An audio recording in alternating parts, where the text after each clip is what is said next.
Hi and welcome to another history video. The topic of today's video is going to be about one of the most critical reforms introduced during the British rule in India. Yes, I'm talking about the permanent settlement of 1793, which was also known as the Zamindari Bandobast, and it was very much prevalent in the states like Bengal, Bihar and Odisha.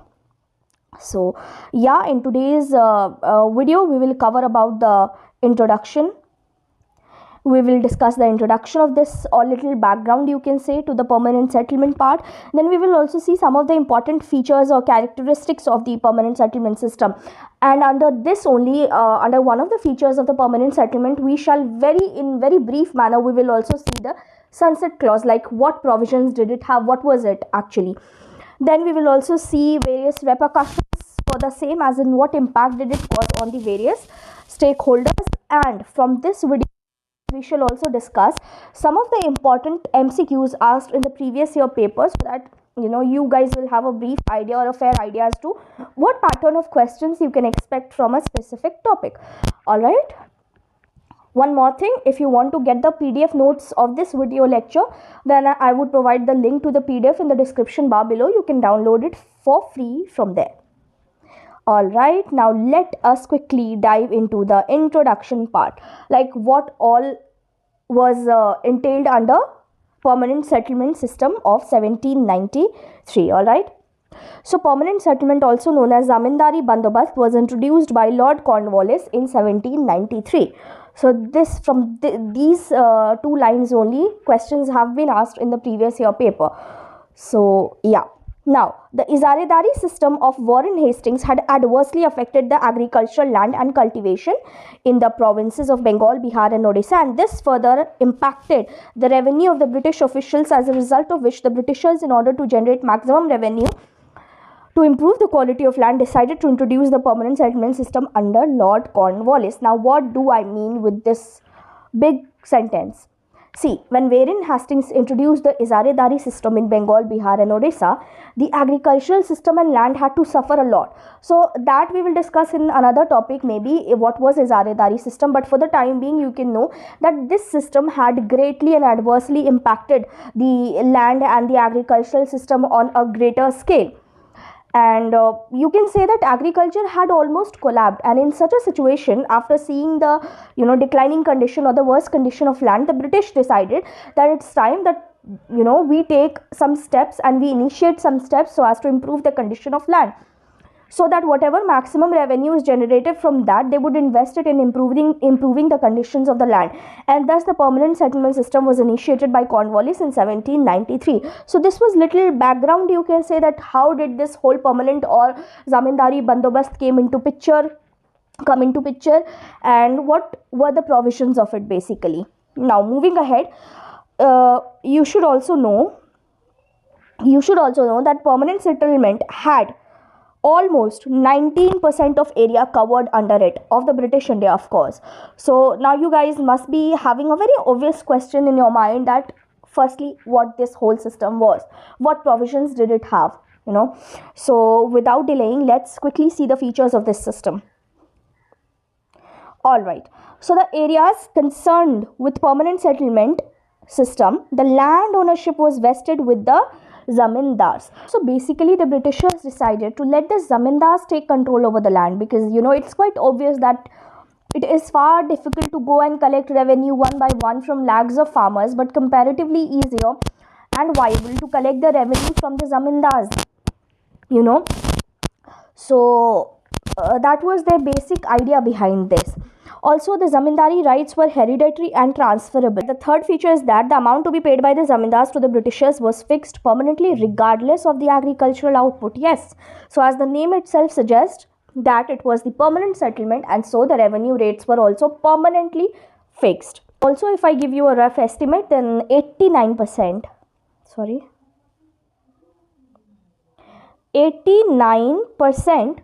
of the revenue had to be paid to the Britishers, and 11% could be kept by the Zamindars. Now moving ahead, The land ownership of the land was with the Britishers, and in case of late payment and non-payment, the company had the full right to confiscate the land and auction it off. So yes, this was one of the features, that in case of non-payment or delay in payment, your land would be confiscated. And it is from this feature that we derive one important clause, that was sunset clause. Now what was it? What provisions did it have? So it was nothing but just the stipulated time within which the zamindars had to make the payment to the company. So yes, under this clause, the zamindars had to pay the revenue before the sunset of the prefixed date of the payment, and in case of failure, the land would be confiscated. So yes, this was the time limit given to the zamindars by the Britishers, that if you have to make the payment on a specific date, then you have to do it before the sunset, and if you exceed the time, then your land would be confiscated. So this was a brief idea about the sunset clause. Now we will get back to the features and see what other features did this settlement have.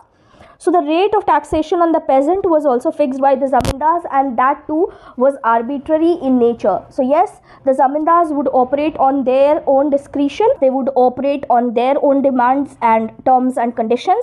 And why would they do this? Just to get the surplus revenue. They would charge exorbitant tax, because as you know, humans are often blinded by greed. In fact, the condition was so worse that peasants did not even get any relief in the case of natural calamity or disaster also. So now you can imagine how there were too many irons in the fire.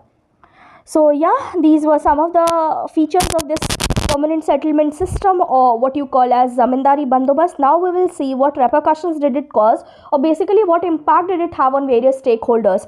So the very first stakeholder was the British, followed by Zamindar, peasant and land. Yes, land was also one of the stakeholders, as it also had certain impact. It also had to face the aftermath of this particular settlement. So moving on, one by one we will discuss the positive or negative impact on each of the stakeholders. So first, on the Britishers. So it provided financial stability to them naturally, but there is also one negative aspect associated with this. And what was that? That the Britishers could not enhance the amount of revenue even if the output was in surplus, as the permanent settlement system explicitly called for the permanent fixation of the revenue to be paid by the zamindars to the Britishers. So yes, you see how despite them wanting to increase or revise the revenue rates, they couldn't do this, as it would simply mean the breach of the clause. So once you have fixed the revenue rates, you cannot, deny to accept, or you cannot increase or revise the rates despite having a good production. Why? Because it was explicitly fixed, and in the name only it is suggestive that it was the permanent settlement, and hence the revenue rates had to be permanently fixed. Now we will discuss another stakeholder, that is the impact on the zamindars. So zamindars also, alright, so zamindars also reaped huge benefits. Their incomes increased in the society, and their incomes increased, and in the society their prestige also increased. So naturally, permanent settlement also led to the rise in absentee landlords. Now what was this? What is this term? So absentee landlords were those zamindars who moved to another city or big places just to live in luxury, while their agents, like the middlemen, intermediaries, or the small zamindars, would operate in the same fashion on their behalf.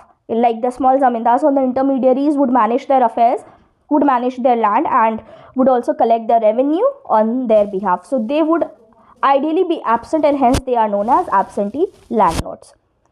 Now let us see what fallout did it cause to the third stakeholder, or the worst affected ones, the peasants.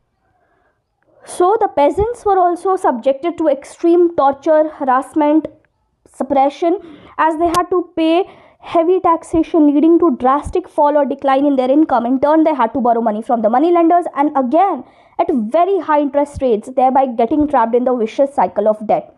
Now this has been a very common phenomena associated with the landless laborers, or petty farmers, peasants. What they would be taxed at exorbitant rates, and when they are unable to pay, they would again seek the help of the moneylenders. They would again give them the loan at a very high rate of interest, thereby the peasants would never come out of that vicious cycle. Moreover, there was wide discontent among the farmer community. in all the parts, various parts of India, you can say. And this is again that in the further sections or in the further lectures you will see in the form of civil uprisings or the farmers' discontent.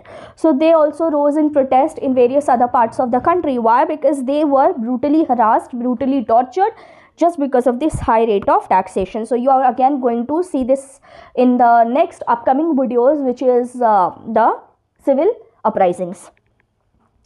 So yeah, now we will see the impact on the last and the fourth stakeholder, that is the land. So yes, land also suffered a great setback. How? Because its fertility declined and there was no investment on the land, either from the sides of the Britishers or from the sides of the Zamindars.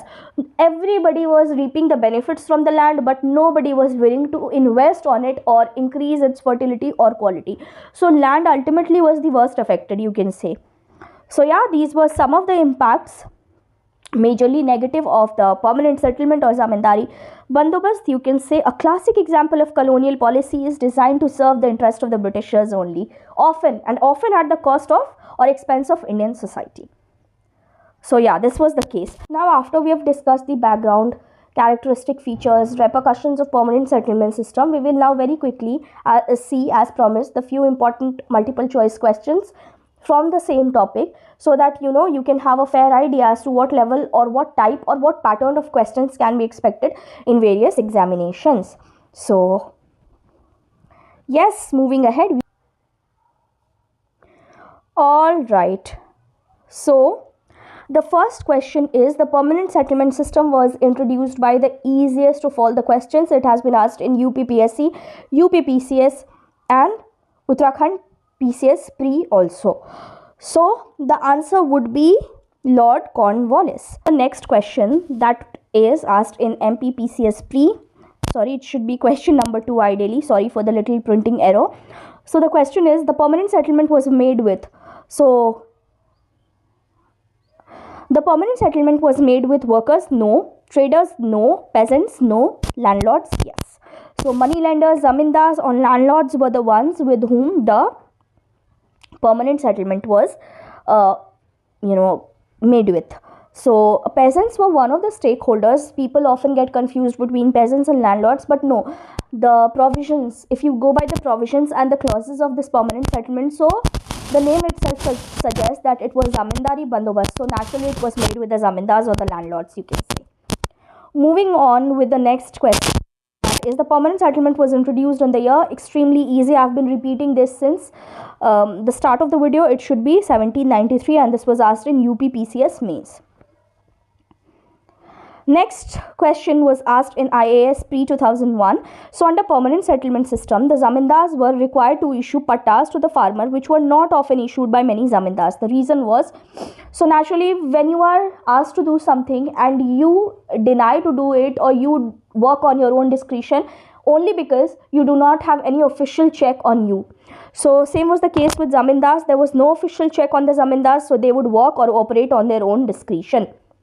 Moving on to the last question, which of the following is correct about permanent settlement introduced in the province of Bihar? It was asked in BPSC prelims. So among the 4 options, the correct one is land revenue was constitutionalized. So we have come to the end of this session. I hope you liked it. From the next video, I think it ideally should be about the Rayatwari system. Let's see when I'm able to prepare the content and post it on my video, guys. I know you have been requesting for history videos from a very long time in this format. I hope I'm able to keep myself more consistent from now onwards, and do let me know that the new feature that I've incorporated from today's video, that is bringing you important questions in the MCQ type, is beneficial or not. Do let me know in the comments. You can also follow me on my Instagram. I'll provide the IG handle in the description bar below. And yeah, if you like my efforts, if you like the contents that I serve you people, then please like, share, subscribe, comment your feedbacks or suggestions. I would love to incorporate them in my videos and make improvements. So yeah, that was it for today. I hope you liked it. Until then, be safe, do well, keep connected, and thank you.